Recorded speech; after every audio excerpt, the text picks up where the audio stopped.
I wanted to just kind of start off today with, um, like I said, I was listening to Eckhart Tolle this morning, and he just said some stuff that really resonated with me on a lot of thought processes on success. I know I've had some sessions with some students, and I've done it myself, where you don't look at the steps that you're taking as your way to the success. You're looking at the end and saying, why am I not there already, right? And what he said was, the world will tell you that success is achieving what you set out to do. It'll tell you that success is winning, that finding recognition and our prosperity are essential ingredients in achieving any success. All all or some of the above are usually byproducts of success. So, but they are not actually success. The conventional notion of success is concerned with the outcome of what you do. Some say that success is the result of the combination of hard work and luck, or determination and talent, or being in the right place at the right time.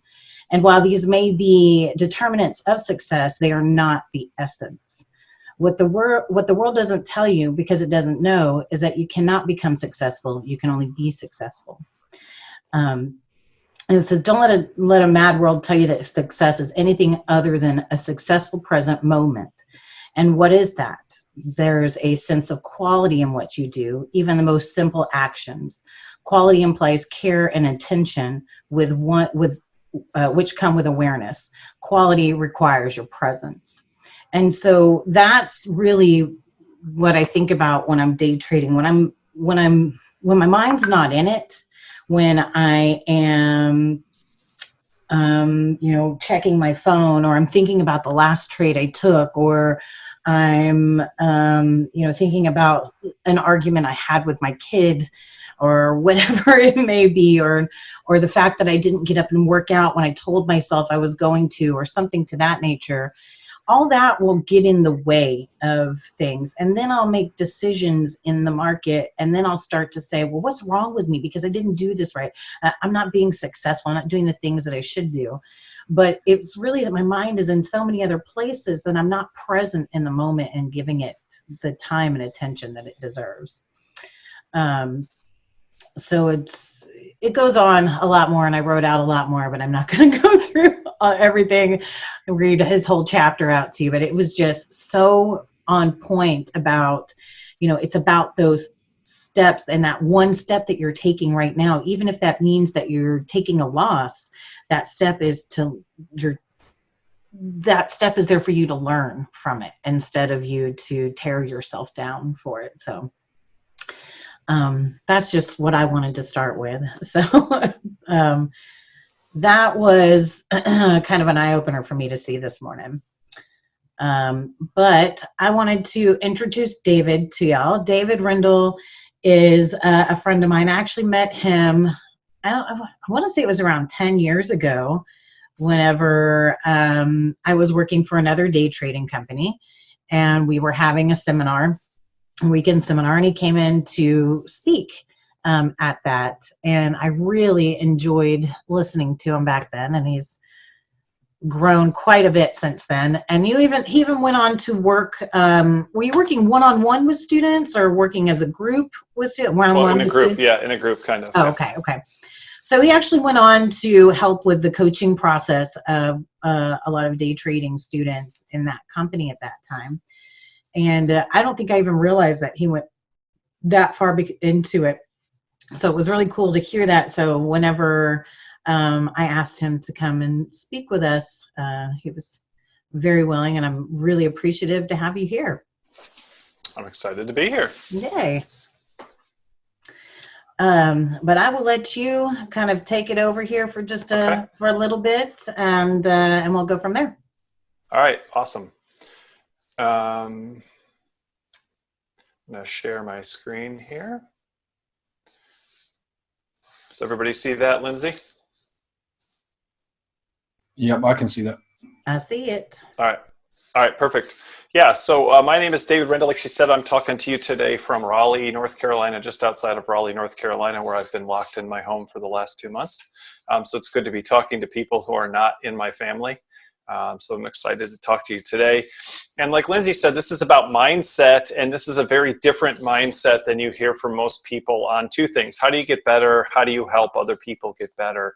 So how do you get better in your trading? How do you get better in your life in general? Because as Lindsay was just saying, if the rest of your life is messing with you and affecting you, it's going to affect your trading. There's no way to separate your trading from the rest of your life. And so this is really simple. This is about getting better, helping other people get better, whether it's your kids, your spouse, your partner, coworkers, friends, but mostly for today, that you can apply this to yourself. And so we'll just jump right into it. So this story started with me in school being in trouble all the time. I was always in trouble in school because I couldn't sit still, be quiet, do what I was told. So teachers didn't like me very much. They called me obnoxious, rebellious, inappropriate, immature, told me I had no self-discipline and no self-control. And that if I couldn't fix those things, I was going to end up homeless and living in a van down by the river. Sooner or later, they'd give up on me. They'd send me to the principal's office. I remember I was in 3rd grade, so I was 8 years old. I got sent to the principal's office. He sat me down in his lap, which seems questionable now looking back on it. And he told me a story about 3 kinds of bad people. And I'm like, wow, this story doesn't even have good people in it. And he said, Dave, there's bad people, there's really bad people, there's people who are too far gone. He told me I was a really bad kid on the verge of being too far gone if I couldn't learn to sit still, be quiet, and do what I was told. Now let's talk about intentions for a second, and then let's talk about mindset. I think he had the right intentions. He wanted to help me get better. He was teaching me what his parents, his teachers, and his employers had taught him about how to get better. He was finding my weaknesses and trying to fix them in order to help me get better. And he saw my weaknesses as fatal weaknesses, as deadly weaknesses, as things that would completely prevent me from success in adulthood, which is what school is supposed to do, is help you to succeed in real life. And so he had the right intentions. I think he wanted to help me succeed as an adult, but he had the wrong mindset. He had the wrong framework. He thought that fixing my weaknesses would make me successful. And I want to give you a different perspective on that today.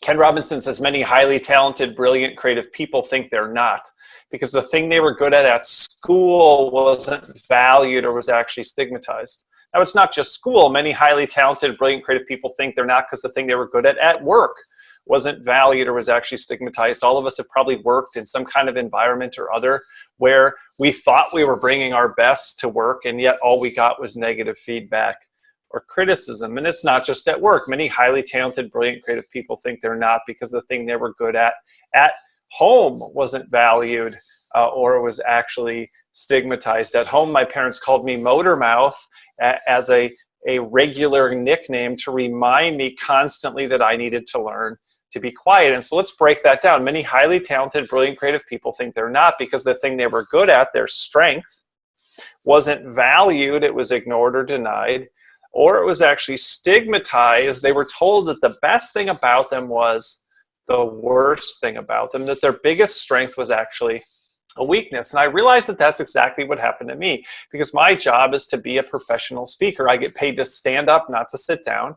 I get paid to talk, not to be quiet. And I get paid to run my own business, not to do what other people tell me to do. Every one of my weaknesses was a weakness. I'm not telling you today there's no limits, there's no limitations. Some speakers do that, and I disagree. I'm not telling you that. We have weaknesses. They're real weaknesses. But what I found was all of those weaknesses that I had were also strengths. I was bad at these things because I was good at these things. And once I realized that my weaknesses and my strengths were related, everything changed. And I started to wonder if other people have weaknesses that are also strengths, and how does this affect our ability or our mindset about how to get better when we realize that these qualities are two sides of the same coin. And I started finding all sorts of amazing stories about other people who had weaknesses that are also strengths, because this isn't helpful to you if I'm the only one who has weaknesses that are also strengths. And so I'm going to share those stories with you today and show you how we get better, not by fixing our weaknesses, but by actually flaunting them. Flaunt means to parade without shame, to be unapologetic. And too often We see our weaknesses as something that's wrong and bad and that we have to repair if we're ever going to be successful, and we should apologize and be sorry for having those weaknesses, because if we were better, we'd be more perfect and we wouldn't have those weaknesses. And I want you to instead be flaunting those weaknesses. Flaunting means to be unashamed, to be unapologetic, to be proud of who you are, and to see how you can use those weaknesses and their corresponding strengths to be successful, instead of thinking you have to completely fundamentally change who you are. So Parker Palmer says we're led to truth by our weaknesses as well as our strengths. And that's what I want to show you today, how we can use that knowledge about our weaknesses. It's not that we want to be unaware of them, but we can use that knowledge about our weaknesses to lead us to our strengths. And so my philosophy is really simple, and I repeat it over and over the next 20 minutes or so, is that what makes us weird also makes us wonderful, and what makes us weak also makes us strong. And so one of the first parts of this process is acceptance, to see that weaknesses are strengths in disguise, and to accept that connection between strengths and weaknesses, to acknowledge that connection between strengths and weaknesses instead of trying to fix it. Peter Drucker, the management guru, said strong people always have strong weaknesses too. Where there are peaks, there are valleys. Strong people always, not sometimes, not occasionally, not in certain cases. Strong people always have strong weaknesses too. Where there are peaks, there are valleys. And I think that the higher the peaks, oftentimes the lower the valleys. If you want a strong spouse or a partner, if you want strong kids, if you want strong coworkers, if you want strong people in your life, if you want to be strong, strong people always have strong weaknesses too. It's not, no one's all strong and no weak. Strong people always have strong weaknesses too. There's both sides, and those characteristics are related. Strong people always have strong weaknesses too. Where there are peaks, there are valleys. But it's hard to accept it. And we live in a culture where you're supposed to fix it. And there's self-improvement books and self-development books, and they're all focused on finding what's wrong and fixing it and repairing it. So I want to show you what happens when we don't accept it, why acceptance is so crucial. And let's use a business example of strengths and weaknesses. So Walmart has one strength, low prices, and Walmart has a lot of weaknesses, but we'll summarize with three: poor service, poor quality, and poor design. So let's fix Walmart's weaknesses. Let's just fix one. Let's fix service. Let's hire more people. Let's pay them better. Let's train them better. Let's give them better benefits. What just happened to the costs at Walmart? They went up. They have over 1 million employees. Just paying them a little more, improving the benefits just a little bit, makes the costs go up tremendously. And then the prices have to go up in order to stay profitable. And what happens to their low prices, the only strength they have, it starts to go down. As we fix the weakness, we damage the corresponding strength because they're connected, and you can't affect one side of the equation without affecting the other. Another example is Target. In the same industry, they're good in all the ways that Walmart's bad. They have better service, better quality, better design. So why doesn't everybody shop there? Well, their weakness is that their prices are a little bit higher. You have to pay more to have that better experience. People call Target Target because of that upscale feel that they have. Well, what if Target tried to fix the weakness? What if they tried to lower those prices, right? What are they going to have to do? They're going to have to sacrifice service, quality, and design, and they're going to get worse in their attempt to get better. Now, that can be hard to believe, and sometimes we think, you just got to be well-balanced and well-rounded. You just got to be the best of both worlds. You just have to be the value option, and that's what Kmart tried. Kmart was the low price leader. They were the blue light special. They were the savings place. They had the reputation, the distribution, the location. They had everything they needed to win, and when Walmart came to town, all they had to do was lower their prices a little bit for a little while. Walmart would have gone out of business. Kmart would have won, but instead they didn't do that. They hired Martha Stewart. And they tried to be a little bit of Walmart and a little bit of Target, and they ended up bankrupt. Then they came out of bankruptcy, didn't learn any lessons from the process, bought Sears, and then now Kmart and Sears are going bankrupt together because they're not the best of both worlds. They're the worst of both worlds. They're not perfect and well-balanced and well-rounded. They're average and mediocre and invisible. They've done such a good job of fixing the weaknesses that they've destroyed any and all strengths. They don't have any peaks because they don't have any valleys. And so that's what happens when we don't accept. That's what happens when we try to fix. That's what happens when we think, I'm going to be perfect. I'm going to have all the things that you need in order to succeed. No one is like that, and no company is like that. Every company and every person is a series of trade-offs, a series of relationships between strength and weakness. And when we understand that and we accept it, it prepares us for success. But it's a different mindset, a different way of thinking about things. So what makes us weird also makes us wonderful. What makes us weak also makes us strong. That's a different mindset. That's a different framework. That's a different way of thinking about how to get better. The next part of thinking differently about how to get better is appreciation. To see that we succeed because of our weaknesses, not in spite of them. We don't succeed even though we have weaknesses. We succeed because we have those weaknesses. George Eliot said, every limit is a beginning as well as an ending. And I want to show you the beginnings that come with the limits that we have. And I also want to warn you against people who tell you to have the mindset that there are no limits. That's absolutely ridiculous. I push my body to do things that most people don't. For example, a few weeks ago, I ran my first 100-mile race. Most people will never run a marathon, much less 100 miles, but there's also people who do way more than I do. I'm not trying to say that I'm special, but here's what I'm trying to say. There are limits. Me running 100 miles doesn't prove there's no limits. It exactly proves that there are limits. Nobody runs 100 miles in 5 minutes. There's limits. Somebody just broke the 2-hour barrier in marathons. And then some people say, see, there's no limits. There absolutely are limits. No one's ever going to run it in an hour. No one's ever going to run it in 45 minutes. That's not the way that things work. The limits and the way we respond to those limits is exactly what causes creativity, and exactly what we find so marvelous is that people are pushing up against those limits. But if there were no limits, then nothing would be interesting and nothing would be impressive. Can I say something here really quick, David? Go ahead. I just want to mention that David's marathon had been canceled. So he ran this on his own. I watched it. He ran this on his own. He just did loops. Was it 20-mile loops? No, 5-mile loops. So I did 25-mile loops. Yeah, because he said, you know what, even though it's canceled, I'm still going to do this. So I thought that was amazing. So I just had to put that in there.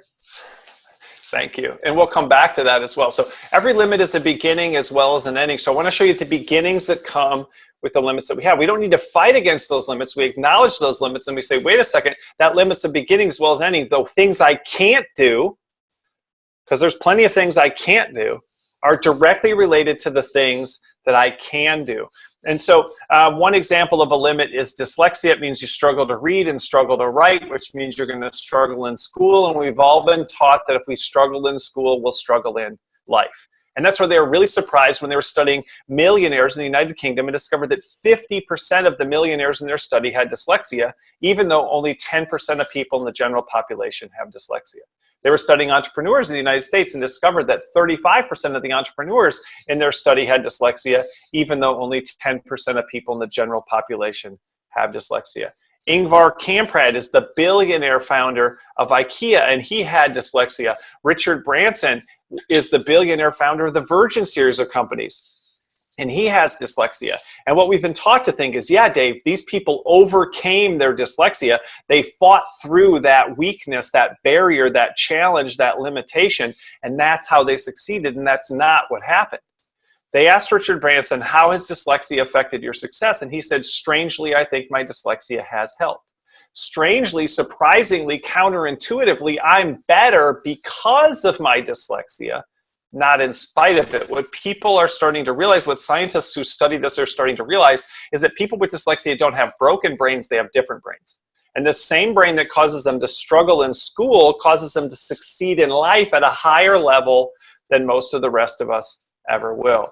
This guy's name is Paul Orfala. He has dyslexia and ADHD. He got kicked out of 4 schools. He would get fired from his jobs on the first day. He went to work for his own father and got fired. So his only hope was to start his own business. And he started a business that you've probably heard of called Kinko's. And then he sold it to FedEx for $2.4 billion. And he said this, he said, I think everyone should have dyslexia. Do you see a different mindset there? I think everybody should have dyslexia. They actually asked him, if we could cure your dyslexia, if you could take a pill and cure your dyslexia, would you take it? And he said, absolutely not. Because when you take away the valley, you take away the peak. When you take away the disadvantage, you take away the advantage. I'm successful because of my dyslexia. I'm successful because of my ADHD. It's part of who I am, and there's certainly negatives to it, but there's massive positives to it. And when you think you're fixing me, you'd actually be breaking me. And I love my dyslexia so much, I want you to have it. That's a completely different mindset. And that's what I'm trying to share with you today. Not just that we accept our weaknesses, but that we also appreciate them and that we're excited about who we are in its totality instead of thinking there's something fundamentally wrong or damaged with us. What makes us weird also makes us wonderful. And if we believe that, we feel more wonderful. What makes us weak also makes us strong. If we believe that, we feel stronger, see ourselves as stronger than we see ourselves right now. And if we saw ourselves differently, if we changed our mindset, then it would change our behavior. If we changed our beliefs, we changed our behavior. If we change the way we think, it influences the way we act. And the first thing that we would change is amplification. We'd exaggerate weaknesses instead of eliminating them. We'd turn the volume up instead of turning it down. We'd amplify instead of moderating. A lot of the advice we get in life from well-meaning people, from people with the right intentions but the wrong mindset is, oh, I love your intensity, but if you could just dial it back a little bit. I love how analytical you are, but if you could just dial it back a little bit. I love how compassionate and sensitive you are, but if you could just dial it back. It sounds so reasonable. Be you, just a little bit less, right? Find the right amount, find the right balance. But I'm telling you that's wrong. It's not about finding the right amount and finding the balance. It's about turning it all the way up. Now that can sound ridiculous. Why would you magnify a weakness? Well, let me give you an example. This is Jimmy Kimmel. He's a late night talk show host. He's a comedian. He has his own television show. He's one of the highest paid comedians in the United States and in the world. And recently he was asked to host the White House Correspondents' Dinner. It's a black tie affair, lots of famous and successful people there. And at one point he leans into the podium, he seems to be getting really serious, and he says, I just want to thank Mr. Mills, my 10th grade history teacher, who told me that I would never amount to anything if I didn't stop screwing around. Mr. Mills, I'm about to high-five the President of the United States of America. And then he did, putting this woman in the most awkward picture of all time. And then he came back to the podium and he said, eat it, Mills. Now let's look at what Mr. Mills told him. He said, you'll never amount to anything unless you stop screwing around. He didn't just tell him to moderate. He told him to completely eliminate that weakness. You're never going to amount to anything unless you stop screwing around. Well, how did Jimmy Kimmel end up succeeding? He went pro at screwing around. He went full time at screwing around. He got more childish, more silly, more ridiculous, more immature, and that's when he succeeded. He succeeded when he amplified. How could you amplify that weakness? Now, again, that might seem hard, but again, to recognize the weakness is connected to a corresponding strength, and that when you amplify that quality, when you build on that strength, people are going to see you as getting worse at that weakness at the same time, and that's where you have to accept and appreciate in the face of that resistance. Let's take what Lindsay just said. She was impressed by the fact that even though my race got canceled, I still ran 100 miles. I do Ironman triathlons, 2.4 mile swim, 112 mile bike, 26.2 mile run. Not trying to impress you. I did my first one in the same time as an 83-year-old Catholic nun named Sister Madonna Booter. Barely made it by the deadline. But even at that level, the amount of positive feedback that I got, Facebook messages, text messages, voicemail messages from people praising me and rewarding me as an adult for being very, very, very active. Which is interesting because as a child, I was very, very, very active. And what do we call it when kids at school are very, very, very active? We call it ADHD. We call it hyperactive. We pathologize it as a disability. We suggest or sometimes force medicine on those kids to make them better. My whole life, I got criticized and punished for being too active. This is crucial. That's the weakness, supposedly. Then I got more active, Ironman triathlons, ultra marathons, and people were like, yeah, that's awesome. Fantastic. Nice work. Notice the shift. They didn't change their response because I moderated, because I eliminated. No, because I amplified.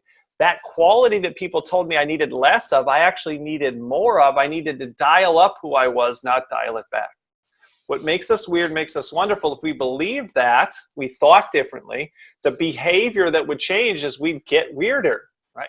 We'd get weirder. What makes us weak also makes us strong. If we believe that, we'd be comfortable getting weaker in some areas in order to get stronger in others. The next step is alignment. We have to find the right fit instead of trying to force ourselves to fit in. There's a guy named Thorkill Son, and he runs a company called Specialist Stern, but he started that company because he had a son with autism.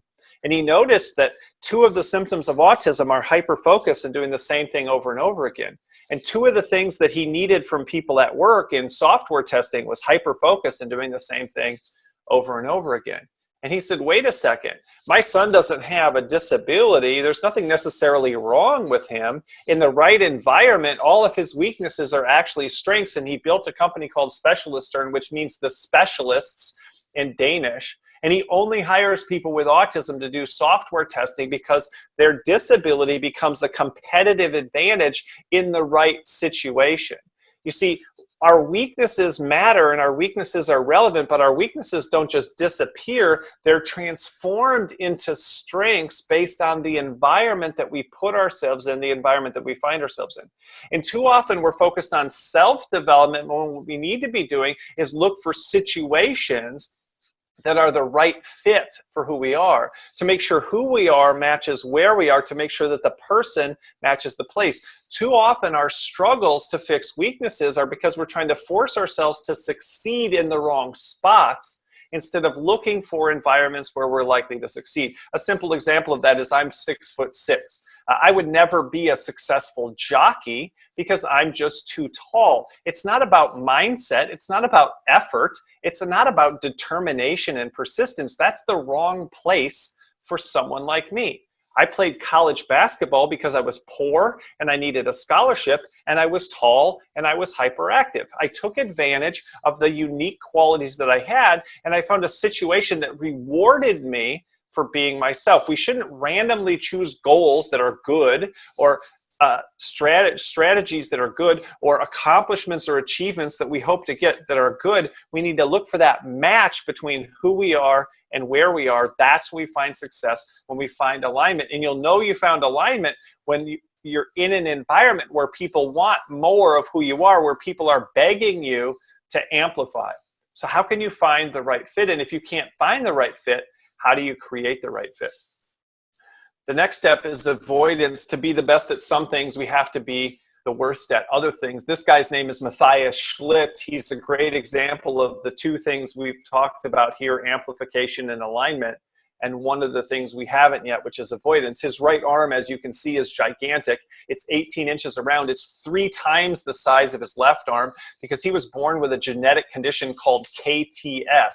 When you're born with KTS, one of your 4 limbs, it could be a leg or it could be an arm, would be gigantic in comparison to the other. There's no cure, there's no treatment, there's no fixing it. So what did he do? Did he complain that he was a weirdo? Did he complain that he had this weakness? Did he complain that there was something wrong with him? No. He sought out alignment. He became an arm wrestler. He became a professional arm wrestler. He found a situation where you get rewarded for having a massive right arm. But he also found amplification. Because he found the right fit, it's important to have an even bigger right arm than he already had. So not only was it not bad that he had a gigantic right arm, it was fantastic. He needed to make it even bigger through amplification. So he found alignment, which allowed him to invest in amplification, being more of who he was instead of less. But then also, his genius isn't just in what he does, exercising his right arm. Every arm wrestler knows to do that. It's in what he doesn't do. Because that left arm could be bigger. His left shoulder could be bigger. His left bicep could be bigger. He could exercise the rest of his body, but he doesn't. He deliberately leaves physical weakness. Now we're not talking metaphorical weakness, abstract weakness. We're talking actual physical weakness. He doesn't build up his strength in the rest of his body because you arm wrestle by weight class. You stand your entire body on the scale, and then you arm wrestle against people whose entire body weighs the same amount as you do. But the trick is you only get to use your right arm after they weigh your entire body. So he keeps the rest of his body as thin as he possibly can, takes advantage of his genetic abnormality and the amplification that he's put into it, and he succeeds against well-balanced and well-rounded people who look normal and are strong to the best of their ability, but are carrying a bunch of usually muscle weight that counts against them on the scale and doesn't help them in the arm wrestling match. And that's what I'm telling you today. We have to realize, we have to have the mindset that we're all arm wrestling by weight class. And what I want you to ask when you wake up every day is, what matters and what doesn't? What's crucial and what isn't? We're taught in school to get good grades in all the classes, but in real life, we don't need good grades in all the classes. Everything doesn't matter. And in Matthias Schlitt's case, not only do some things not matter, the good things you could be doing would actually count against you. Building up that strength in the rest of his body would actually count against him on the scale and cause him to struggle more in his arm wrestling matches. His genius isn't just in what he does, alignment and amplification. It's what he deliberately chooses not to do as well. So what should you stop doing? What should you let go of? And the last step is affiliation. We need to partner with people who are strong where we are weak. Remember Paul Orfalea, he ran a company worth $2.4 billion and he couldn't read or write. How did he do that?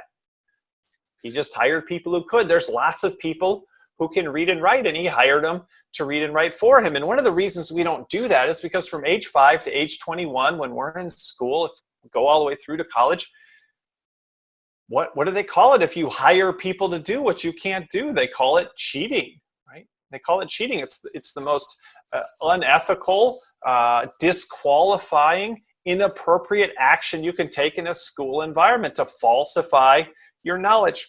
And yet from age 22 on, it's called collaboration, and it's your best strategy for success. We grow up being taught that all the classes matter, like we just talked about, and they don't. As long as you're good at something, you can build relationships with people who are good at the rest, and together you can succeed. And that's what organizations are. That's what teams are. That's what families can be. Organizations exist to make people's strengths effective and their weaknesses irrelevant. Is that what we're doing? Are we making our strengths effective and our weaknesses irrelevant? Or are we so focused on fixing weaknesses because it's what our parents, teachers, and employers told us to do that we actually end up making our weaknesses very, very relevant, which makes our strengths ineffective because we don't put proper time and attention into them? So who's strong or you're weak? How do you build partnerships with people who do well what you do poorly, and you can do something well that they do poorly, and together you're a stronger team? Or you do that with a bunch of people and you create a strong organization. So let's wrap up with an example. This is the Leaning Tower of Pisa. It's been leaning since 1173, 847 years it's been leaning. But in the 1930s, Mussolini decided that this was a national embarrassment for the country of Italy, and he ordered his government engineers to straighten it up. And they tried and they failed. And that was a really lucky thing for the city of Pisa, because millions of people have traveled millions of miles and spent millions of dollars to see a tower that leans. And the people who run the tower now finally figured that out. They said because of its inclination, the tower has become the object of very special attention. And that's what I'm telling you today. That's the mindset that I want you to have. It's because of your inclination that your life, your work, your relationships, your business will become the object of very special attention. It's not about straightening things up and straightening things out. It's not conforming to the norms. It's because of your inclination, because of the inclinations of the people around you, that your life, your work, your relationships become the object of very special attention. And so their plan now, their different response now to seeing the tower differently is to keep the current tilt due to the vital role this element played in promoting the tourism industry of Pisa. And that's what I'm telling you. Your weaknesses are vital to your strengths. Those qualities are intertwined, and you can't have one without the other. And when you're busy fighting, when you're busy wishing you were different, wishing you could change that, wishing that thing wasn't wrong with you, wishing you were more perfect, you neglect that corresponding strength. You miss that thing that has the potential to make you so successful. E.E. Cummings said, "We do not believe in ourselves until someone reveals that deep inside of us something is valuable, worth listening to, worthy of our trust, sacred to our touch." And that's why I do what I do. I try to show people that deep inside of them something is valuable, usually something they've been told by parents, teachers, and employers is the worst thing about them, a worthless thing about them, that it's actually worth listening to, worthy of our trust, sacred to our touch, because what makes us weird also makes us wonderful, and what makes us weak also makes us strong. That's it for me, Lindsay.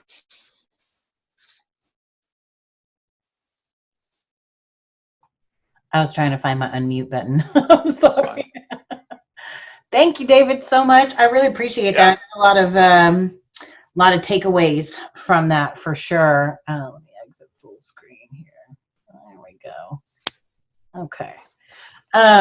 Some of the things that I think about when I'm looking, listening to the type of things that you're saying is, a lot of people look at others' success and they say, I want to be like that, but they don't realize how much time and energy and growth and development came with the success. And also some people, especially in this business that we're in, present so much that is like a false sense of success. They say, oh, well, just take these couple of tiny little steps and you'll be able to make millions just like I do. And there's no better way of saying that. That's just a load of BS. I mean, I think that's what I've tried to do is present. This is what a real day trader looks like. Half the time I'm in my PJs when I'm talking to people. I'm, Yeah. I'm not driving fancy cars and owning airplanes and things like that. There's these steps that build up everything, and it's all about building every day and trying to just do a little better than you did the day before. And then what you did the day before may have actually been excellent. So the next day, whenever you don't do quite as good as you did the day before, not allowing that to really mean something about you, because a lot of people take that and they say, oh man, I'm a terrible trader. I had a bad day yesterday. I'm just awful at this. And the truth is that is such a great learning experience. And I have a student in here right now who I asked if I could share some of them, but he didn't respond. So I'm not going to bring up who it is, but he sent me a message and a couple of days back, and he said something to the effect of, he can't remember the last time he won a trade, and it makes us feel like he's not really learning or pushing forward. But the thing was, you have to take that time of losing and you have to learn from that. You have to say, okay, so what did I do here that was right that just didn't work out? What did I do here that really needs what can I learn from this, right? What can I take from this? And some of the lessons may be that I just need to step away. I just need a breath of fresh air. And sometimes you just need to clear your head a little bit. Sometimes you need and you can learn so many things about your own strengths and weaknesses too. I think sometimes back to what you were saying about, trying to learn from certain people, is some people are just fundamentally different from us and they're not a good role model for us. Oh, that person was successful, so all I have to do is follow that. Well, that's ridiculous. I'm 6'6" and I was hyperactive, athletic, and fairly coordinated.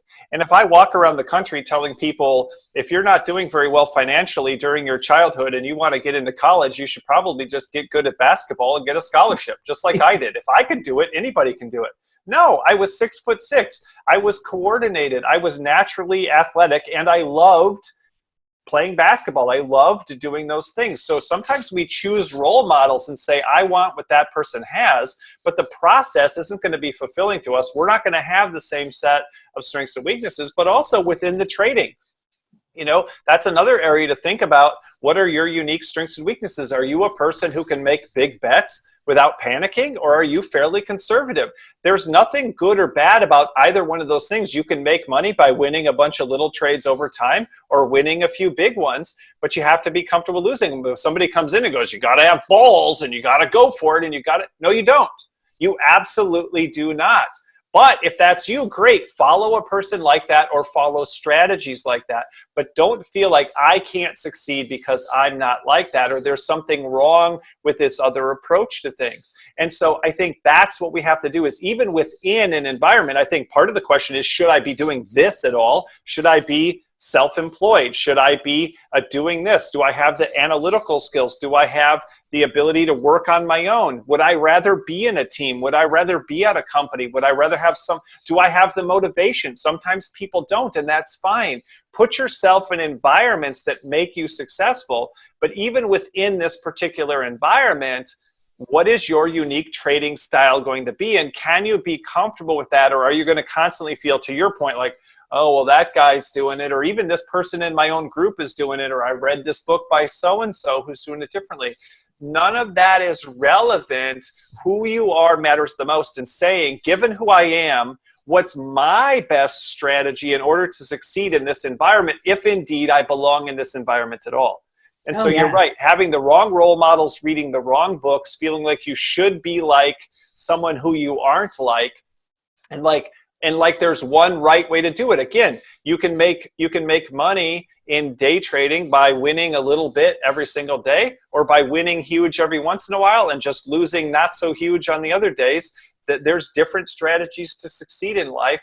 And I didn't start my business by maxing out a bunch of credit cards and taking out a bunch of huge loans and mortgaging my house, but some people do, right? I'm not trying to build the next Amazon, but Jeff Bezos was. But I don't need to read his book and go, oh, I suck because I don't have a multi-billion-dollar empire. I don't want to have a multi-billion-dollar empire. I've got a good life where I can take care of my family. I got a ton of flexibility, and I don't have the headaches that come from running a multi-billion-dollar empire. I know myself, and so I've set goals that are for me, not goals that are for other people. Absolutely. Let me tell you, I'll give you a good example of that. A couple of days ago, I traded, hour-and-a-half long trade. I took one trade. I got 2 points out of the whole thing, which is $100.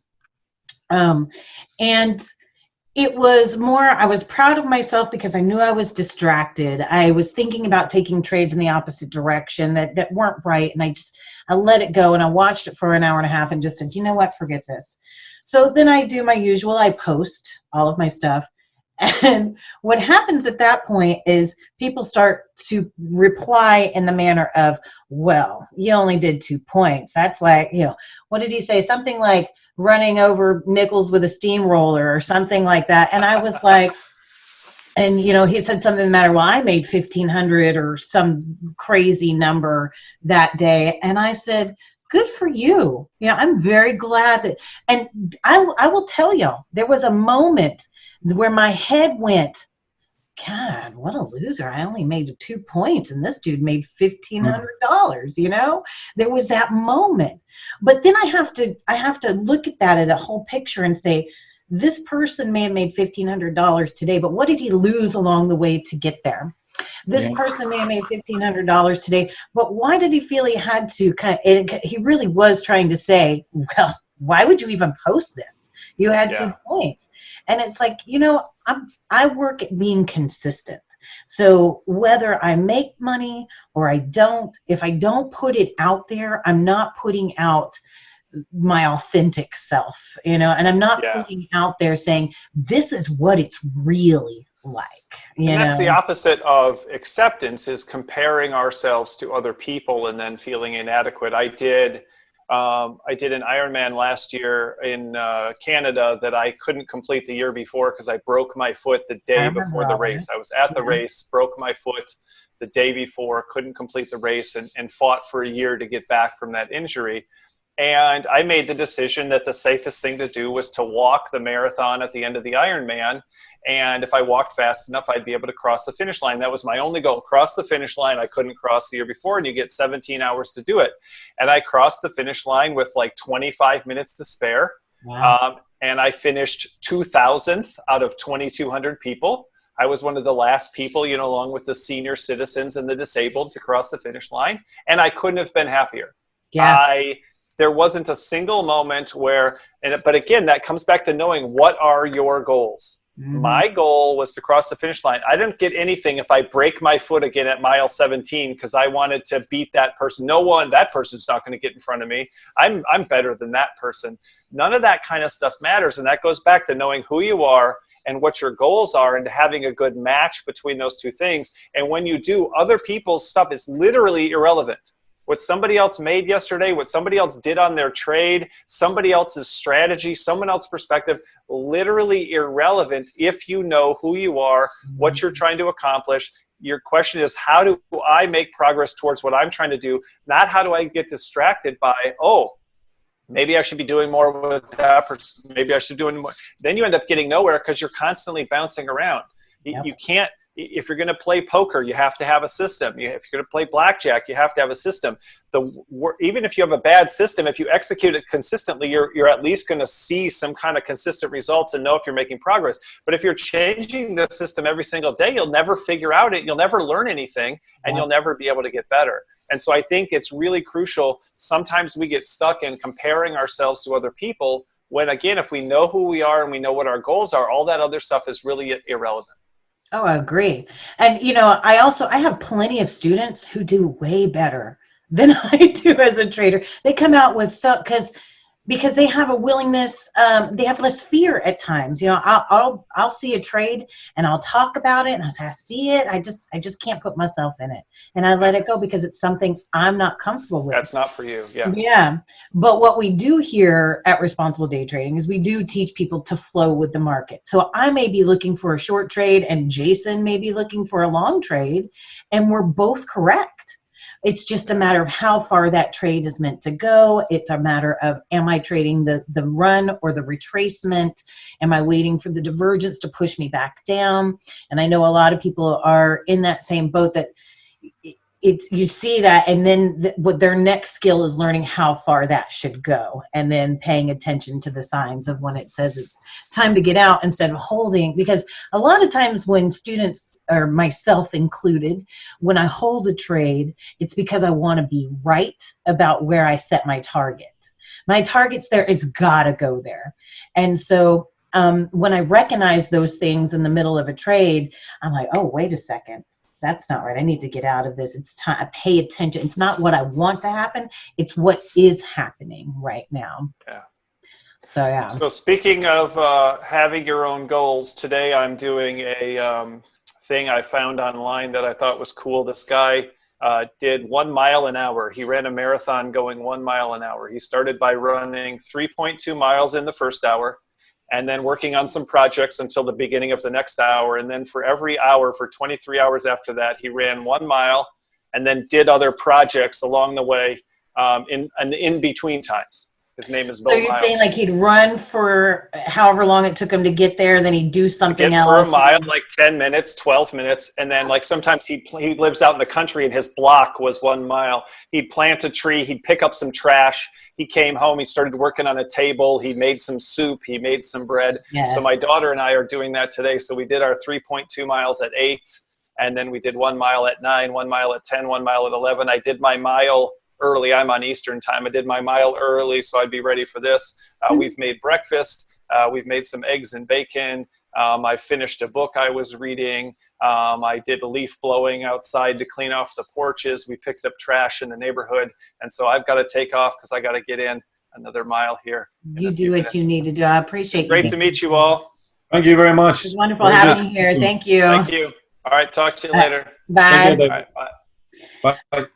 So, and what he's saying about like that running that mile, Jason and I have had these conversations. We used to have them quite often before, about the time that we spend in front of the market. And you may notice some days when I trade, y'all, it's 30 minutes. Some days it's less than that. Some days I'm there for 2 hours, but what I can guarantee you is I am not there from market open to market close. There was a time when I did that. And what it does is it keeps you from doing all the things that is the reason that you're there, right? So you still have to manage this time to where you allow yourself freedom, allow yourself to learn things. I make time to listen to books. Yesterday was supposed to be my workout day. I literally worked up until midnight last night. But I also knew that today was normally my rest day, but I knew I was going to get up in the morning and I was going to trade that. I was just reading what Kason was saying. I knew I was going to get up in the morning and I was going to work out this morning. So I took care of it today, even though I didn't get to yesterday. But had I not done it today, guess what it'd be doing? It'd be weighing on my mind that, oh my God, I didn't do the things that I said I was going to do. And Kason says, what is your weakness, your uniqueness as a person that when trading gives you your edge? What did you, oh, yes. Okay. So that's true. Okay. So things Yeah, that I it's really interesting. struggle I with. was thinking that along the same lines. I was trying to, translate how that applies to what the excellent presentation we just heard from David. Yeah. That's great. Was David, wasn't it? Uh-huh. Yeah, and how that translates in terms of the weakness side of things to the markets and to you as a trader. I'm still mulling it over in my head at the moment. Actually, have you got any Well, thoughts some on of the that? things that I see is like, okay, so we have a lot of things that happen when we trade, right? We Mm, have fear of missing out. So we get into trades early when we see the reason for it to go in that direction, but don't necessarily wait for the signals. So we're going to get in early. We have fear of missing out, so we get in late, right? mm, So we see it running and we don't really have the proper signals and we get in. And then we have fear of missing out. It all comes to fear of missing out in my mind, really.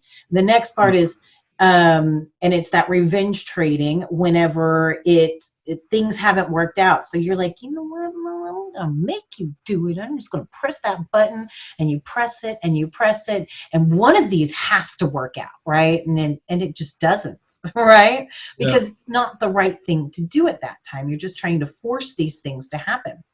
So those things are weaknesses to people. They look at that, and Mm, I speak with a yeah. lot of students who come to me and say, oh my God, I'm always late. And okay, awesome. Now let's learn from this. Yeah. People get afraid to send their charts in because they say to me, oh, man, Lindsay, I don't want you to see all my bad trades. And I tell them Mm, those are the ones that I want to see yeah. whenever Exactly. we're working together, because I have no job with you if I can't help you Yeah. move forward from those. So if you hide those from Mm, and you stuff them down deep inside, guess where they are? They're still there, just mm, waiting for you to do it again because you haven't learned from it. You've started to create a mindset about what kind of trader you are because of those things instead of learning from them and pushing forward. And sometimes that learning is a light switching on. Sometimes it's months of you fighting it.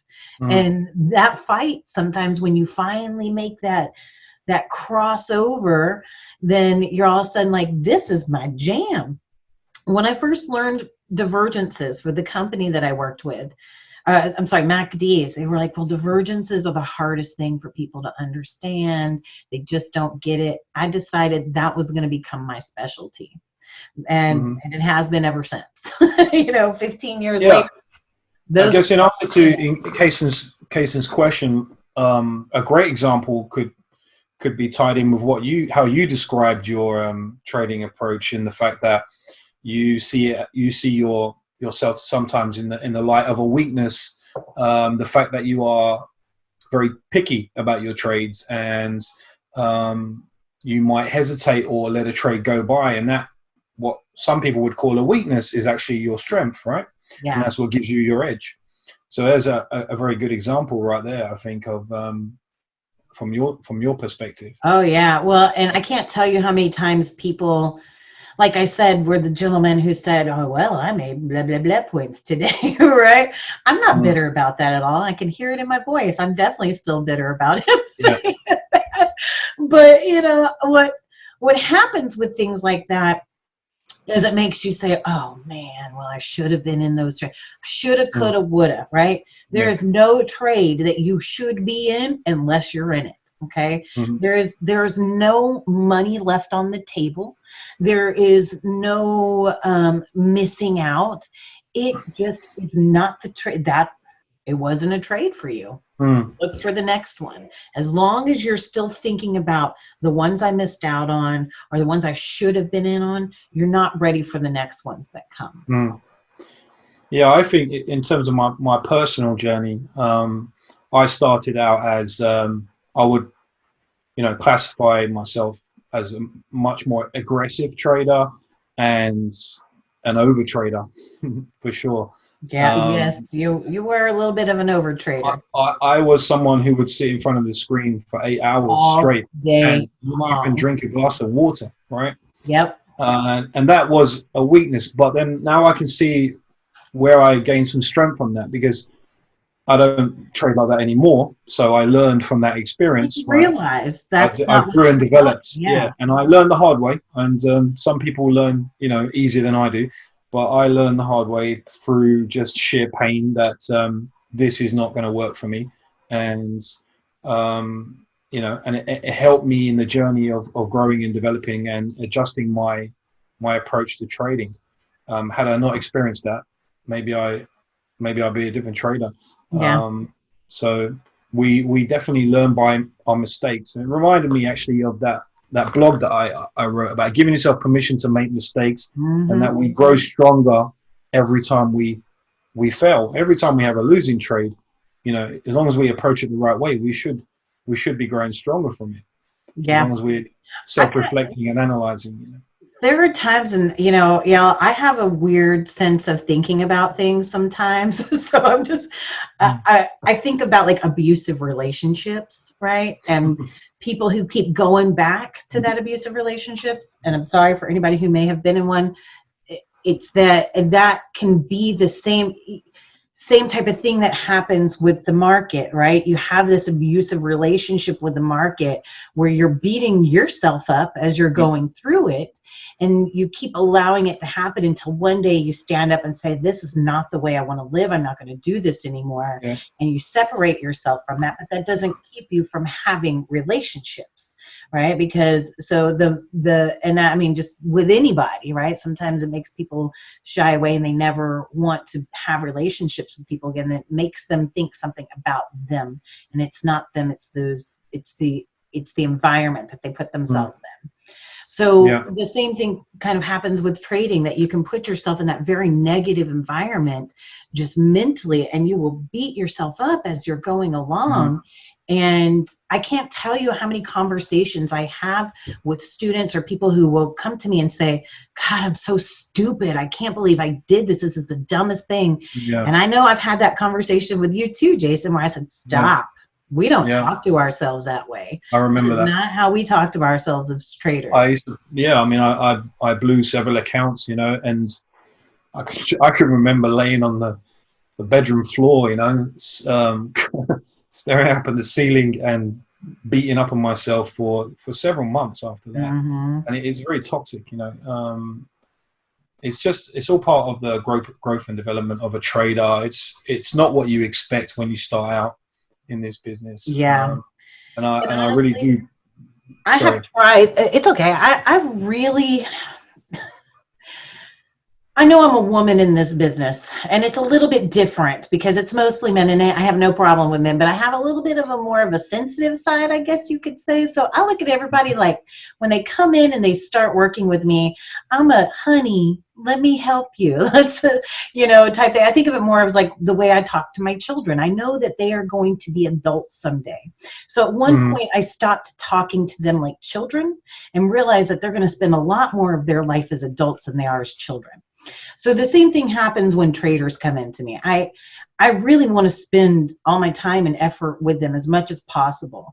But I look at them, I'm like, honey, listen, you're gonna be a grown-up someday. And we need to kind of push you in this direction of, yes, I am here to help you, and I'm going to do everything I can, because I really do. I mean, I know there's some non-students and there's some students in here, but anytime a student has an issue, I try and be as on top of it as possible. That way we can hit it head on, we can focus on it, and we can move forward. And that way that student doesn't, and also I record everything with everybody. So that way if they have a question of, oh, I'm not sure what Lindsay meant when she said that, and they'll go back and watch it again and be like, oh, I get it. If they don't get it, hey, hit me up. Let's go through this so that we can understand. I mean, that's why I've created the curriculum the way it is. It starts from the very basics and we break it down. And then when we go through the homework, and you can attest to this, I mean, when we go through the homework, it seems very tedious at first, right? I mean, at first you're like 10 examples of Head and Shoulders. I know what Head and Shoulders are, 10 examples of this or that or the other. But by example number 8, I really know if you know it. And so what we do at that point is, and I'm recording this, going through like, well, yes, this one's right. This is why. This one isn't. This is why. And then I'll show you all the examples on my chart. And then I'll show you all the examples on your chart. Then I have you go through and redo that section, right? Okay, so send me 5 more at least to show me that you understand. And then if a student doesn't understand that, I'm like, okay, let's get on a call together. Let's make sure, I need to understand what you're seeing so we can make that change together. Yeah. So. And that's why, you know, mentorship is so crucial in this business. And it's what I think is extra special in this company, in responsible day trading, and so lacking throughout the industry with, you know, courses that have no real support, no real mentorship, per se. And it's made a huge difference to me personally, and I'm seeing it make a huge difference to all of our traders as well. Man, being in that growth, starting this growth and development group is the best thing I ever did. Exactly. Being able to see everybody post their trades in the group, like Isaiah, I don't know if he's in here, but watching, I seriously teared up watching his video. I put grin in my face. I was like, oh, okay, all right, I like that trade. Put music behind it, and I was like, oh my god, this is so beautiful. We can give him a kudos. Yeah, I mean, I don't know if you're in here, Isaiah, but I know you'll watch this later, and I'm super proud of you. You know, I mean, just watch the playback. Just watching those kind of things make me so proud to be able to see people come from a point of really struggling and then just make it over that hump. And it's never an overnight thing, right? People, and that's why I say it's like the Rosetta Stone of day trading, because it will still take the time and effort to go through the lessons and to learn it. But, you know, and I know a lot of y'all in here haven't utilized all of your one-on-ones. I think you should. Because those are like the next step, right? There's a couple of things. Dell says here, one thing I've learned recently is do not focus on the money part, but focus on the who, what, and why of the trade you took, how you can do it better. Self-evaluation is important to become the best trader you can be. And that is, it resonates for me because I used to measure my success by wins and losses. Yes. So if I took a losing trade, that to me was an automatic failure in my mindset. And it took me some time to recalibrate how I measure things in terms of if I followed my process, then it's a successful trade regardless of results, regardless of whether it's a profitable trade or not. And I can pat myself on the back for taking that trade, even though it lost money. And that's the mindset I need to be in. And the reverse is, the opposite is true for, the same is true for a winning trade. If I take a winning trade, but I, broke my process and it didn't go in line with what I should be doing, then I can put that down as a failure, and say, right, you need to work on that and not do that again. So there's a whole kind of flip of the mindset there. It took me a good few years to wrap my head around, because we're used to measuring success with monetary value, right? And it's not that. It's definitely not that. So that's a tip I would doing the right things. I like what Kason doing the right things. Kason said it could be the ability to concentrate for long or short periods of time, ability to analyze multiple inputs simultaneously, ability to feel the flow of the market, ability to absorb losses without emotional attachment, ability to take small or large risks. That's really like and I use a 5-tick risk. I think I was pretty hardcore on people sticking with that, but I think it's a good thing to start off with. If you evolve later on, I think that's fine, because it keeps you safe. What's that? It keeps you safe. In the beginning, I mean, it's like at any new So any new adventure you get, anything you learn new, you know, you can expect, you know, you learn to drive and Stop at the that risk stop of, sign for 3 seconds, look both yeah, ways. exactly. And 20 that's why years insurance is, later, you're flying yeah, through those things. Just kind of like, anybody exactly. here? Nope, boop, go. Yeah. And that's why insurance companies give you the highest rates, you know, because the chances of you making a mistake are much higher when you've got that some knowledge and you have started trading, and the chances of getting in trouble are much higher in the beginning. So those tight stops are there to protect you, really, Yeah. and to force improvement on your decision making, and to force your focus on precision. Yeah. Yeah. Yes. Yeah. So, and then later on, when you've got, if you need to at all, which you absolutely don't, as you can attest to, later on there may be cases where you can think about, well, technically I should expand my risk, but you know, it's not necessary. There's It got to depends be, on who you are. yeah, You and I yeah. have different ideas on that, but you know what? What works for you. There's, Okay, market environments I'm let talking me about, tell you, different markets mainly, but I used to be that hard-headed person that when someone came in with other indicators and things like that, I would be like, you don't need that. You only need these few indicators. But you know what? Who am I? Who am I to tell you that you don't need that indicator? That indicator isn't a usable indicator because I don't understand it properly. And I learn a lot from my students, right? I learn a lot from them. And I see these different things. And okay, if you feel like you need to use that, let's bring it in after you understand the basics. Cool, bring it in. Maybe teach me a little something about it, about how to use it. But, you know, I am not, I can't say this enough. I'm not some market guru. I'm not some like amazing gabillionaire or anything like that. I am just a normal person that gets it, that understands how to teach it. I was given such an amazing opportunity to learn this. And, you know, I feel like it's my duty to give back to people because I was given so much, you know, to learn this. I was paid to sit in a conference room for 3 months and learn everything from the ground up when I'd never seen a market a day in my life when I got started.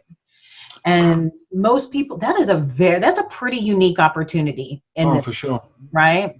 oh yeah, they don't come around very often. I don't know anybody else has ever been paid to learn Well, trade. I know one other person now. I do, is actually, so do I now, very recently. Yes. So we are actually going to be translating all of this into Spanish and into Portuguese. So Jason's fiance, Claudia, is actually going to be the one doing it. So while she's doing this, I'm also having her learn.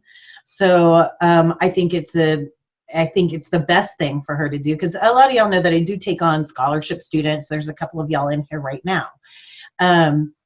So I think, and to me, that's the ultimate way that I can give back, right? Is to pay somebody to learn. And so that's what we're doing with Claudia. And so I don't think she's here today, is she? No, Okay. she's gonna busy. watch this later. Hi, Claudia. You will. She's an absolute joy. Watch it now. Yeah. And Yeah, so it's we did get some of her homework in last night. I'll check that out a little later on. But really, you know, there are hundreds of trades throughout the day. Hundreds of opportunities for entry and for exit. It's finding that little bit of an edge and finding the way to minimize the risk, right? So you can take this same mindset that we're using and you can use it to swing trade. It would definitely be much bigger risk and target. So y'all think about, we talk a lot about reversal bar patterns, right? So think of the flag reversal bar patterns for those of you who are students, the long bar with the 2 bars around it. It's a 3-bar pattern. Well, that flag reversal bar pattern is just the tiniest micro head and shoulders. That's all it is, right? So you can see these patterns in a bigger term, and you can see them in the shorter, in a tiny, little intimate. What's the word I want to use? Tiny little term. So it's how you use it. So some people may, the 233 is as small as I will go for a tick chart. Does that mean that someone else could use a smaller tick chart and even get even smaller in risk? Absolutely. Yeah, of right? course, yeah. And so, I don't know. So what does Dale say? Having a list of rules in front of you helps with your mindset. I have a whiteboard with all of them. You can print them out and tape them to your monitor. That's true. Like things like don't trade against strength. Yeah. If you're trading against strength on a higher market or a higher time frame, you need to make sure that you're limited in your targets, right? So one of the just continue with the mindset conversation. One of the challenges I personally had was, I'm sure most of you have gone through it a little bit as well, is discipline, and knowing what I should be doing and making sure that's what I am doing on a day-to-day in and out basis. But you learn so much about yourself as a trader, right, going through this process. And I learned that I'm not a very disciplined person, and that I really had to work on that. And one of the things, and I just thought about it because of trading, I became a more disciplined person. It actually has made me become a lot more mentally disciplined person in general, in life in general, I think, somewhat. But I had to write out the rules that Dale's talking about, and I would review them every single day. Every session I would read my rules out loud. It was part of my pre-market process until it became embedded in my mindset. And I don't do that anymore, but I was doing it for a couple of years to really. The problem I found that I kept adjusting the rules on the list as my trading grew, as I grew as a trader. Yeah, well, that's part of it, right? Yeah. I mean, that is part of learning and growing to me, every trade is more like a fingerprint, right? So not everyone is going to be exactly the same. So a rule that might be solid for one entry will not be for the next. Yeah. And so that is where you can kind of grow and learn, because you may use a flag reversal bar and a double bar on another one. It may be a hard close down, hard close up, but doesn't close all the way at the top or something like that. It's seeing more of understanding the patterns by that time. It's just like the last day I traded Thursday. I took a short trade. And one of the reasons I started recording myself, and one of the reasons I even started my YouTube channel was to keep myself accountable. Okay. Yeah, it does make a big difference. Yeah. And so I started recording myself, and because I'd worked for companies for years where I had taught live classes, I was used to talking out loud to myself. To a screen that's just talking to myself. Really, nobody's replying, but I'm talking like that as well.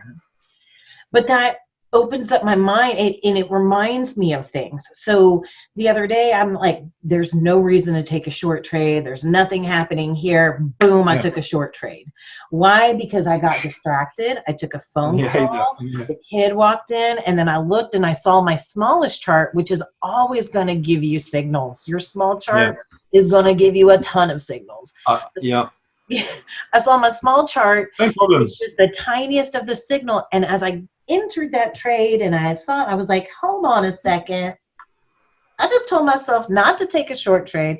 And as I was going to close it out, it stopped me out. And then, but instead of continuing to perpetuate that and be like, oh, hell no, you're going down. And I'm trying to press it because I almost did it. I did set it up for another short trade. I was like, well, I just didn't wait enough. Let me set it up for that next short trade. And you're like, don't do this. Don't. Like, why are you taking a short and you're still clicking the button before you even do the sentence, So I closed, I deleted that entry and I was like, wait a second. You just said every reason not to take a short trade. You just took one, get with it, pay attention. You were out of focus, and just realizing where I'd gone with that.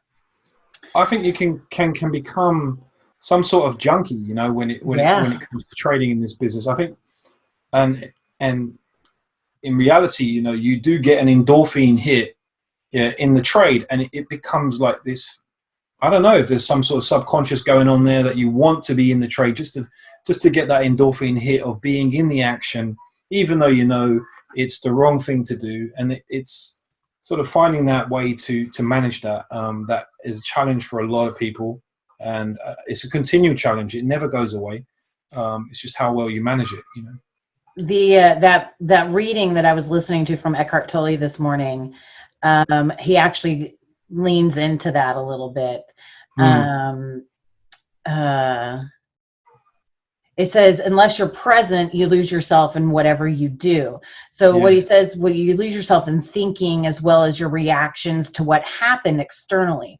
What exactly do you mean when you lose yourself? Well, the essence of who you are is your consciousness. So he starts talking about how then it's a lot about the ego, which is what guides a lot of our bad decisions and this type of thing. Yeah. But he says you start leaning into just having a reaction. And so sometimes that can be pleasure and sometimes that can be pain as a substitute for it. So that's why we continue to like press that button. And so you start to kind of forget being present in the moment, and you just start living in that, oh, I'm just going to make something happen. And that's never, and it very rarely works out. And when it does, I can't tell you how many times I've looked at trades of students and said, well, you did make 9 points on that. But let's talk about everything that led up to that, where you probably either shouldn't have been in that trade or you should have been executed it sooner. So, But I mean, and so being in that state of awareness and in consciousness, you know, even if you trade really well and you do really well, a lot of times what happens is there starts to become a fear. What I've learned more than anything, there's a fear of success. Okay. So you start doing really good and you go, oh my God, what's going on here? I'm doing really good. When's this next shoe going to drop? Because it's about time, because I've been doing too good. So then this is my biggest thing. The next thing that happens is self-sabotage. And I am a big self-sabotager in my life. I have been in my past. I'm not quite so much anymore, but there has been a lot of history of self-sabotage in my life. And so I start doing really good, and you go, how can this be? There's no way that this is right. And so what do you do at that point? You start messing it up. I wanted to use a colorful word there, but we're not going to. Bob says it's all a lesson that seems inevitable for everyone to learn. You're the exception if you get it right away. Pretty normal, but can be very costly. You know, honestly, I think when people get it right away, there's a couple of different things with that. They're either like a savant of some sort, or I think of it like, I used to play poker from time to time, right? It was just I was a blackjack guy, so we would play Texas Hold'em. And it never failed that the person who had never played before won, you know, or at least got close to winning. Because we would have because it's Texas, you can't really gamble. So we'd have a first, second, and third prize. And they would definitely be in that first, second, and third prize. Why? Because I had no fear. They were just like, I don't know what I'm doing, you know, and they put it all out there, right? And it's not beginner's luck. It's lack of any experience. The people around them may have helped a little bit, like encourage you, you can do this. So what happens? They start saying, well, I can play poker, really not knowing what the main rules are. And then they come back the next time, and then they lose, and they lose, and they lose. What is wrong with me? Well, they just took little bits and pieces and didn't really understand it, and just got lucky that first time, and then all of a sudden made it something about them and what kind of player they were at that point. Like a small knowledge on a subject is in this discussion is often much more dangerous than no knowledge at all. And I remember, because I used to also play almost full-time blackjack when I lived in China, and I spent a lot of time out there in the evenings. I had a day job as well, but I was making really good money out there. I don't know if y'all know, but Jason used to work in the circus. Okay. Well, not as a performer or anything, but as a diver, as a commercial diver. I know it's confusing. In water shows around, so Cirque du Soleil and Franco Dragone water shows. Cool. Every time I think about it, though. He's So like my contortionist friend. yeah. So, and I would always say, whenever I'd take a new friend with me, one of the crew, to the casino, because I was there every day. And they would come with me and they would absolutely kill it on the first day. Oh, There's yeah. me struggling to make a few $100 or a few dollars. And without fail, the next time they went back, they would lose their rear end. Their tails. Yeah, because there's nothing more dangerous than that winning feeling. And now you disregard all process, all logic, and you just go with luck, right? Yeah. And there is some similarities with trading, and that as well. If a new trader goes live and has a killer week, they're probably, if they do have a next few losing days, they're probably going to be worse than they would have been if they'd started out with a losing week. Yes. Just because they haven't got that perspective on how to what the reality is. It's like already they've got this altered reality from the outset. So I prefer to see a new trader start with 2 winning days, 2 losing days. That would be the perfect start in my mind, because it keeps you balanced, grounded. I've actually always said that because I've been in this business for a long time, and I've been on the sales side, I've been on the education side, I've met people from all areas that come into day trading. The hardest people to train are engineers. Okay, I'm not gonna lie. The hardest people to train are engineers, because they're smart and they know a lot, and it's hard to say, well, hold on, there's something you need to learn here. Yeah. But the easiest people to train are people who were professional poker players or professional gamblers, because they understand risk to reward a little bit more, and understand that you may not want to take this trade because it's got a lower percentage chance to get those kind of things. So, the gambling actually helped me in this process. Definitely. Yeah. What are you saying, Bob? Agree with that. Setups aside, people need to overcome themselves in trading. Absolutely. You can learn everything until you're blue in the face. And that's what I tell a lot of people, that even though the education is there and I walk you through everything, you can learn all of that and know it backwards, forwards, up, down, left, and right. But having the confidence to do what's right when the time comes is really the market doesn't care what you know. This section. Yeah. He says, really easy to get sloppy after a win. One of the biggest mistakes is allowing wins to inflate that ego. I have said, I cannot tell you how many times I've said, you've got to take a loss and a win with the same grain of salt. You have to think of a loss and a win. It happened, cool, what's next? It happened, cool, what's next? Think of your professional athletes. Just if anything that you love to watch and follow someone who is great at what they do, they have to, if they walk around with an inflated ego, guess what usually happens? It gets deflated pretty quickly, because it's not about that. It's, if they don't let go of that, then they're not ready for what's next to come. But the harsh reality is that you definitely grow more from those mistakes than you do from the winners. You grow very little from the winners. Absolutely. There's not much to reflect on. Good trade, end of story. Losing trade, there's plenty to reflect on. One thing I noticed in myself was, when occasionally, whenever I would have a very big winning day, the following day would usually be a very big losing day. Yes. And I couldn't ignore the fact that it was like almost guaranteed for me, and how to figure out a way how to address this. So I just basically switched from trading the ES on a big winning day to switching to the MES the following day, just to allow my feelings, my emotions to calm down, and to make sure that I'm balanced and not on tilt.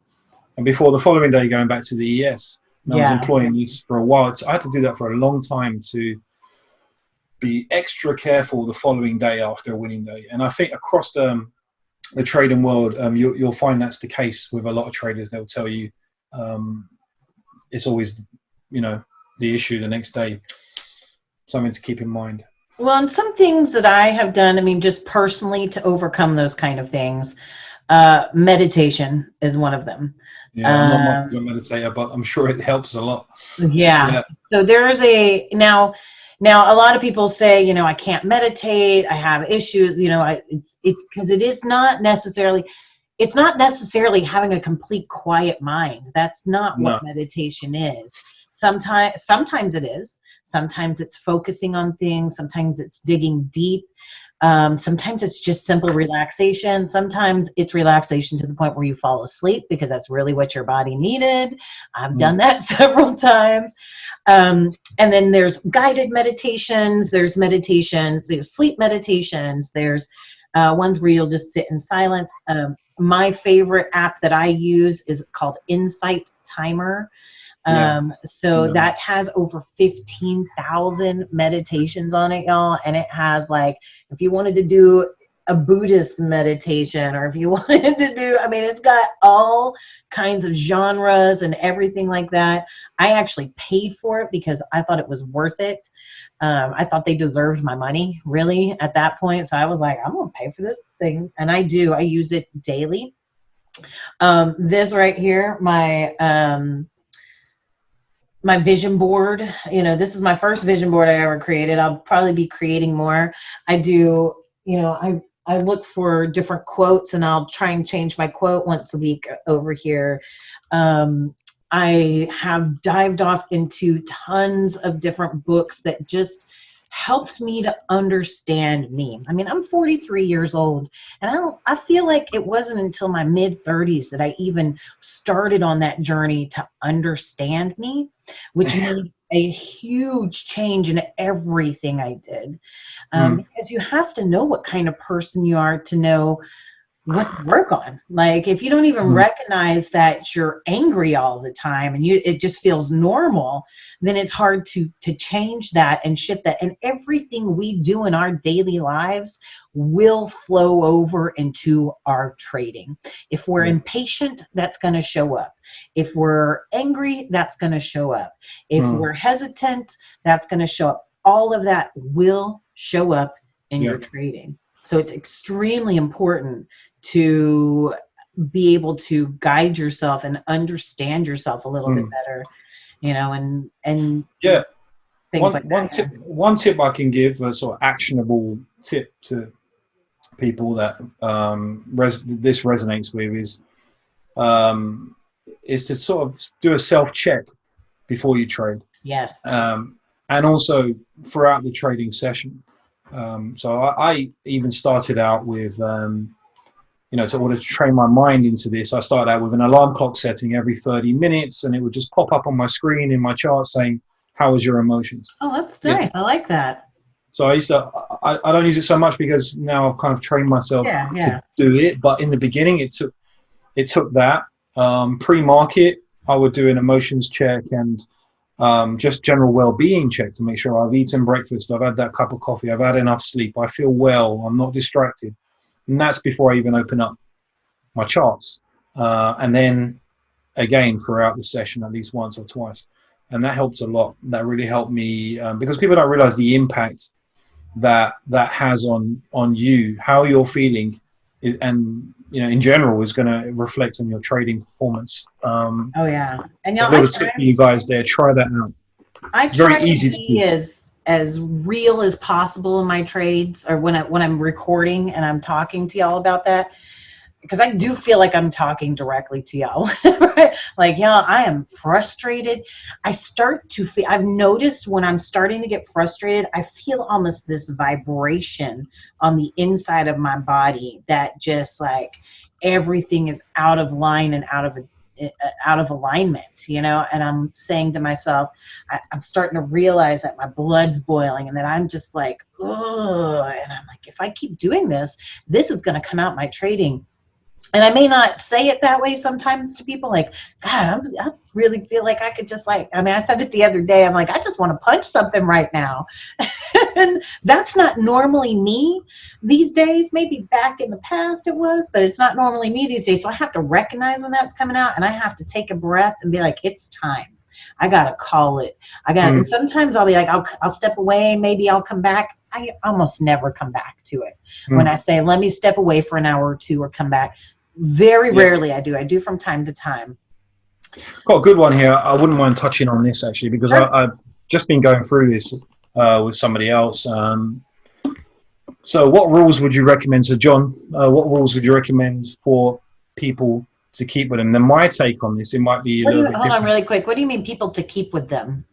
To keep it as in having a set of rules in front of you. Oh, I got you. Sorry. So my take on this may be similar or slightly different to Lindsay's, but I'll share my ideas on it anyway quickly. I found that I tried to write rules and I tried to follow rules, and I did use them for a while until I started to see that I kept breaking the rules. And part of the reason for that was because so much of what we do is discretionary. And so it's very hard to have a fixed set of rules when you're a discretionary trader, because so much of your decision making is subjective to the environment. I could see for example, I could see a Head and Shoulders and write a rule that says every time I see a Head and Shoulders, I should take the trade. But because we flow with the market and we look across timeframes and have a holistic approach to it, and consider many different factors, that same Head and Shoulders can appear one day and I won't take it, or appear the next day and I will take it. So it's very hard to sort of have set rules when you're such a discretionary trader. And that's what kind of separates what we do from rules-based traders. So, but at the same time, I wanted to have some kind of rules, and I changed it, and I don't use the word rules anymore. I just use guidelines.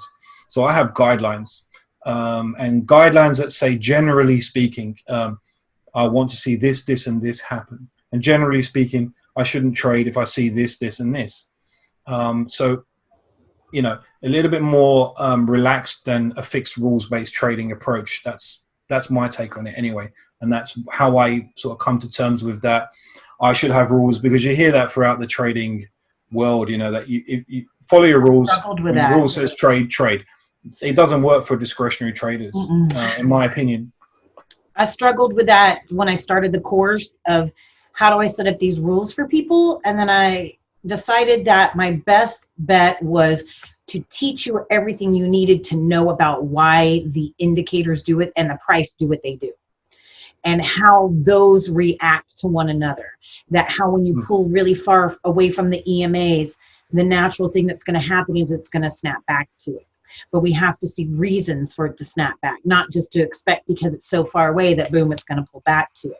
To understand what strength and weakness look like, so we know how to be a part of that. So my rules ended up becoming, I used to have tons of rules because of the companies that I worked for. It was pull down to this area, take the trade no matter what. I like that as well. Right? Got our butts handed to us several times because you weren't. Previous companies that you know of, right? Yeah. Where, you see the mid-band, you take the trade. That doesn't with no rhyme or reason, just because it's the area, which starts making it, I'm telling the market what I want it to do instead of listening to what it's telling me. So my rules evolved into more of don't trade mad, don't trade hungover, don't trade. Yeah. Those are rules. Those are good rules. Yeah. Those are what my rules, and don't trade tired. And you can see my results when I trade tired. When I trade distracted, they're not pretty, because I don't sit and wait, and I just try and force things to happen. If I can feel myself when I go in and say, I just want to make this happen really quick. When I come in with that mindset, I will walk away with very little points or a loss for the day. Yeah. I want to make it happen quick. So, but that, I think we should probably go ahead and start to wrap this up. Does anybody have any questions that they want to, or anything that they would like to add or speak up about? Yeah, I did put that into the chat. Yes. A little while ago. Looks like nope. Well, I don't know that everybody reads the chat. Okay, yeah, that's true. Yeah. Yeah. But all right, guys.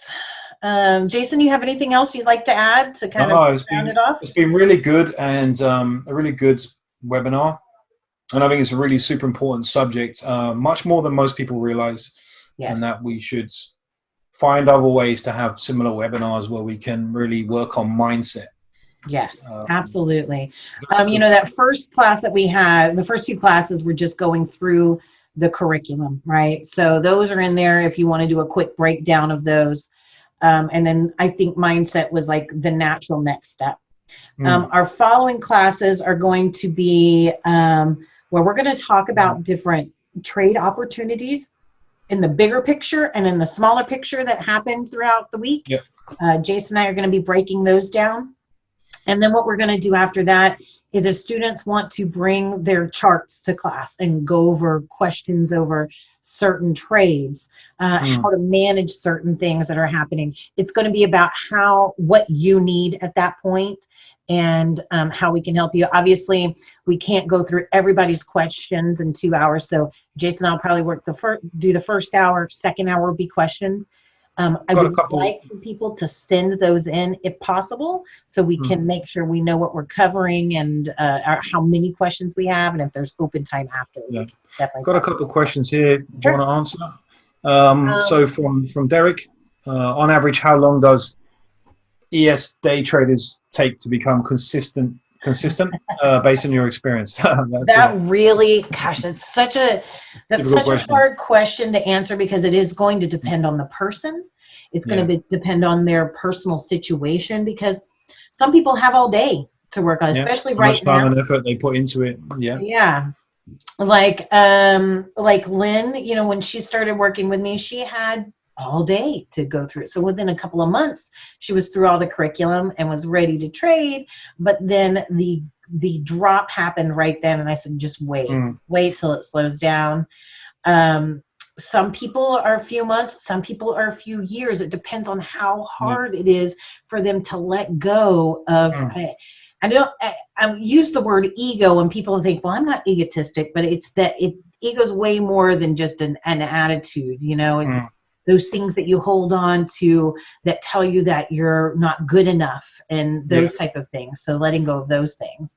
Yeah, there are so many factors that will, make a difference to how long it takes.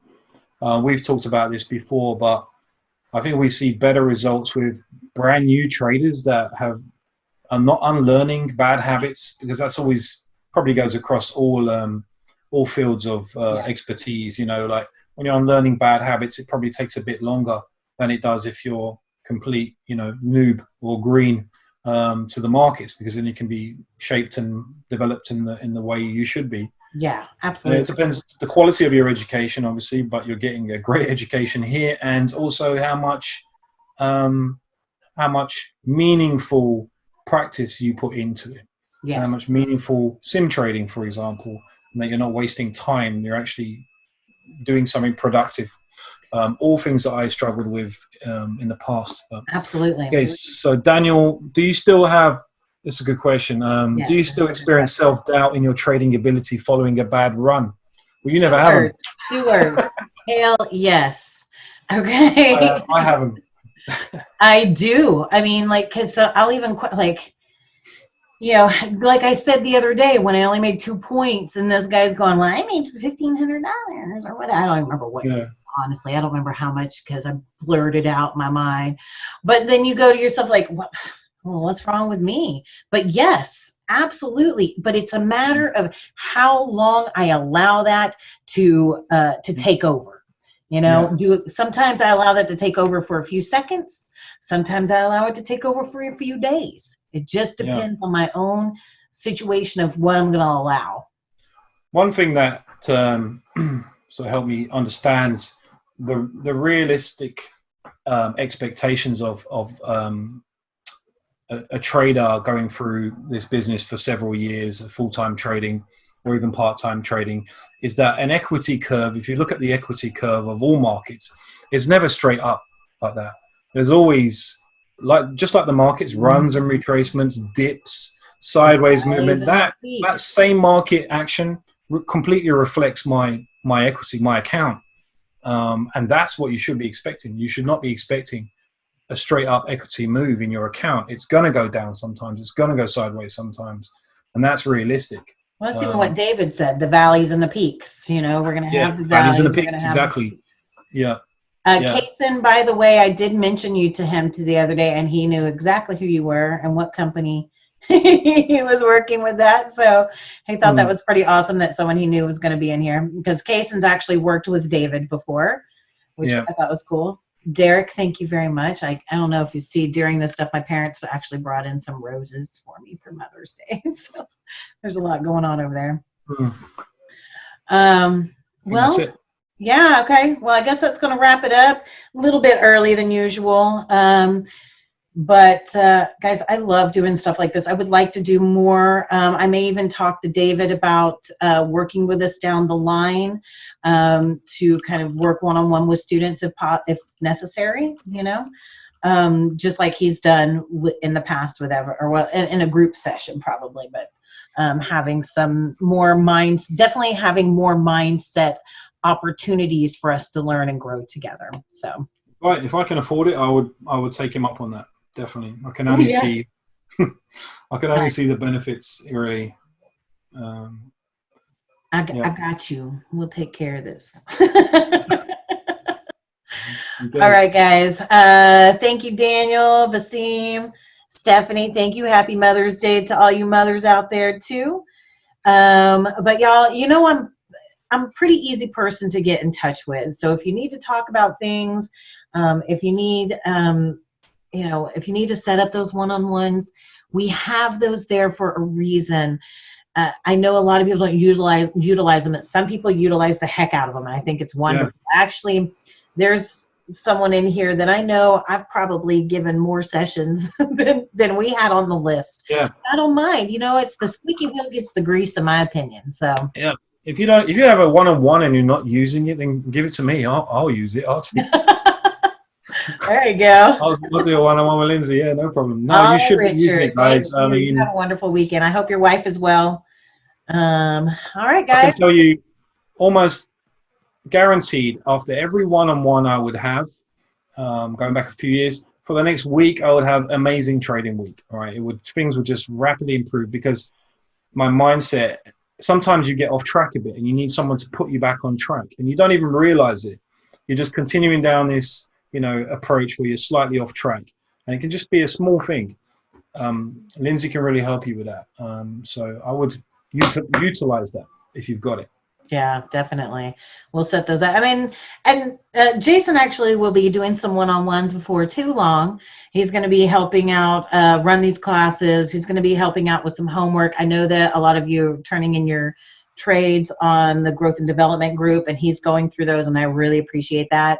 I'll probably spend a day just going through everybody's charts on there and giving some feedback too, but I know Jason's given some great feedback on it already. So yeah, I've been away a little bit the last week. I only traded in 2 weeks 1 day, so you've got some other stuff going on. I get it. But I'll be back on it next week, hopefully. And Jason's helping me. We're working on another free course for people who are really new to trading, so they can really get all the understanding under their belt. So when that's coming out, we'll let y'all know. So if you have some friends who want to learn about, futures and e-minis, they'll be able to get some really clear information on that kind of stuff.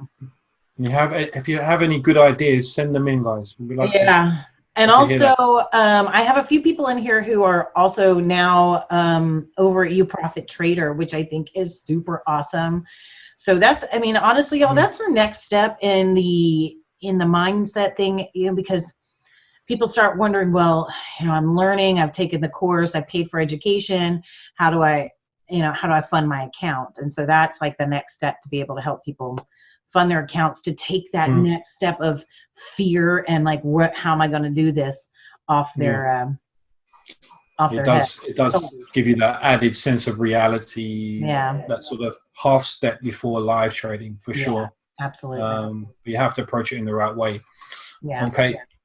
Cool. All right, guys. I'm going to go eat my Indian chicken curry. It's time for your dinner. It's time for my lunch. So see you guys.